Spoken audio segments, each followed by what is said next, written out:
Bonjour à tout le monde. Alors, on va continuer notre partage dans le psaume 46, qui est un psaume qui a été écrit par les fils de Corée. Alors, on va regarder aujourd'hui le verset 3. Il nous est dit ceci: c'est pourquoi nous sommes sans crainte quand la terre est bouleversée, que les montagnes chancellent au cœur des mers, quand les flots de la mer mugissent et se soulèvent jusqu'à faire trembler les montagnes. Alors là, il nous est parlé de situations particulières, il nous est parlé de tempêtes, de montagnes qui tremblent, de flots qui mugissent.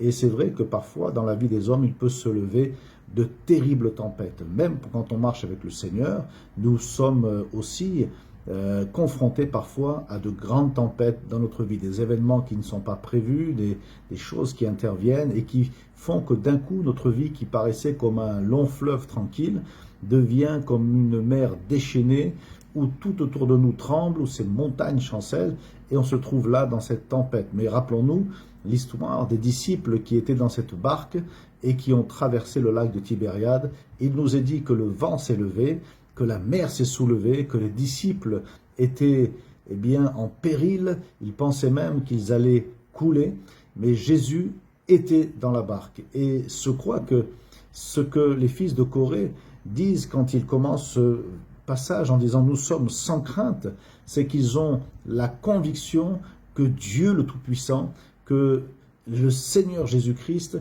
est dans leur barque. Jésus était dans la barque avec les disciples et il nous est dit qu'au moment le plus critique, à la dernière seconde, au dernier moment où vraiment le désespoir avait rempli le cœur de tous les disciples, Jésus s'est levé et il a ordonné au vent et à la mer de se calmer. Et les disciples, quand ils ont vu ce miracle extraordinaire, ont reconnu là en Jésus-Christ la puissance de Dieu. Ils ont reconnu qu'il était vraiment l'envoyé de Dieu, le Messie, etc. Et ils l'ont adoré. Ce que je veux dire par là, c'est que nous ne sommes pas à l'abri de connaître des tempêtes qui sont parfois terribles dans nos vies.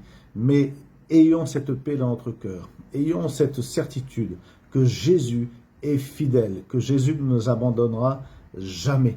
Il est dans notre barque. Il a pris la décision de partager notre quotidien. La Bible dit « Tes murs sont constamment devant mes yeux. Je t'ai gravé sur mes mains. » Il est l'ami fidèle et tendre.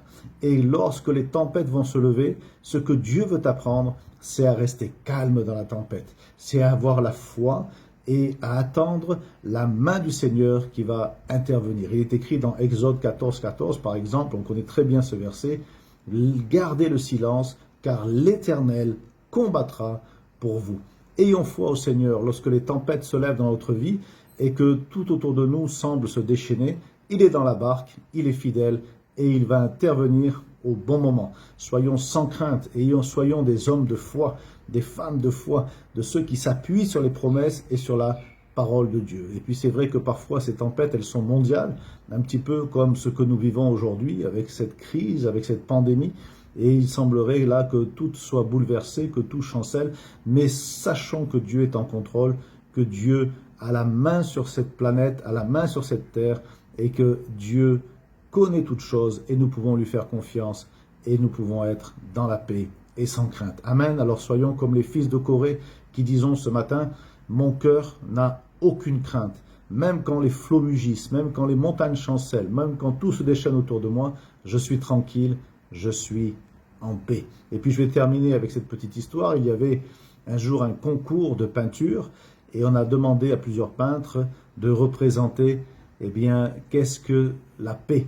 Alors certains ont peint un coucher de soleil, d'autres ont peint un oiseau qui volait dans le ciel, d'autres ont peint d'autres paysages. Et puis, il y en a un qui a peint une colombe qui s'était cachée là dans le creux d'un rocher, qui était tranquille, qui était en paix. Et tout autour d'elle était dévastation, c'était la tempête, c'était l'orage, c'était les éclairs, c'était le vent. Mais cette colombe, elle était en paix, parce qu'elle était dans le creux du rocher. C'est exactement ce que nous disent les fils de Corée.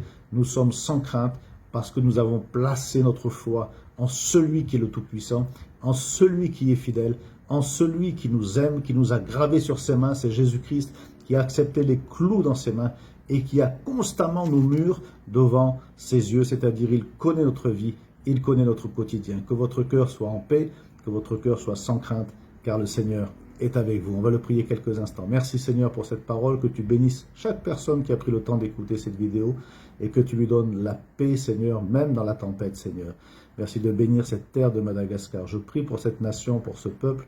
Je prie pour les autorités aussi, Seigneur, que tu leur donnes la sagesse et de l'amour, Seigneur, pour cette nation, pour ce peuple, dans ton saint nom, Jésus. Et nous disons ensemble, Amen. Passez une belle journée et à bientôt.